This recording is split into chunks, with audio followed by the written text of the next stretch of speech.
The government is trying to boost immigration for the next few years. We've had a housing supply issue in the GTA. It's a shortfall of supply. With the increased immigration, is there enough new construction to make up for that demand? Hey everybody, Stephen Ho here with the Mister Sauga real estate team. And today, I'm not sure if you heard, but Canada aims to bring in over 1.2 million immigrants over the next 3 years. The immigration minister just announced an ambitious 3-year immigration plan that sets for bringing in highly skilled workers, family members, and refugees into Canada. Canada aims to bring 401,000 new permanent residents into Canada in 2021, and 411,000 in 2022, and 421,000 in 2023. That's more than 1.2 million over the next 3 years. Now, this number represents an increase of about 50,000 every year from the original projections. And this is aimed to compensate for the shortfalls of the lack of immigration that we had this year.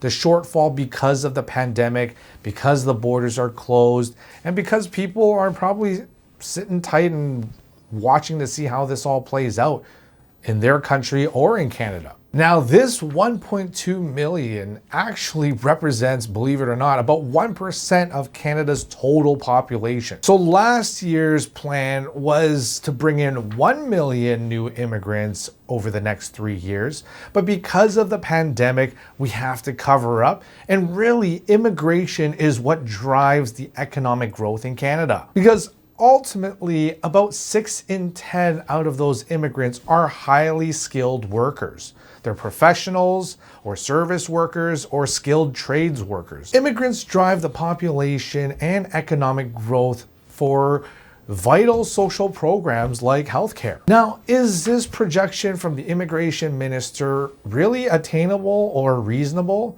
Like, are people really going to move into a new country during a pandemic? Without immigration, Canada's doing all right.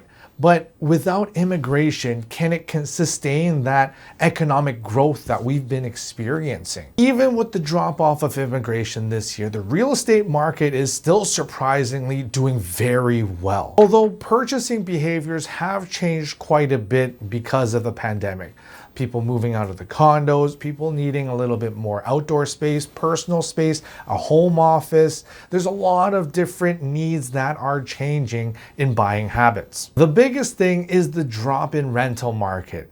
Now, this is because of the lack of immigration, as we saw about a 30% drop off from the projected immigration of 2020. So this is why the government is increasing the next few years to make up for that shortfall that we experienced this year. We won't really know what's going to happen with the pandemic in the next few years. Like, are immigrants still willing to move to a new country during this time? Do they still feel like Canada is a safe place to move to and immigrate to? We don't really know, but what we do know is that the government is trying to boost immigration for the next few years. Many people believe that Canada has been handling the COVID pandemic quite well. So many will still move to Canada. Some might move to Toronto, some might move to other places. But really, what do you think immigration is going to happen in the next few years? Do you think the real estate market's going to do better? Or is it going to make it harder for home ownership? Do you think that this is an investment opportunity?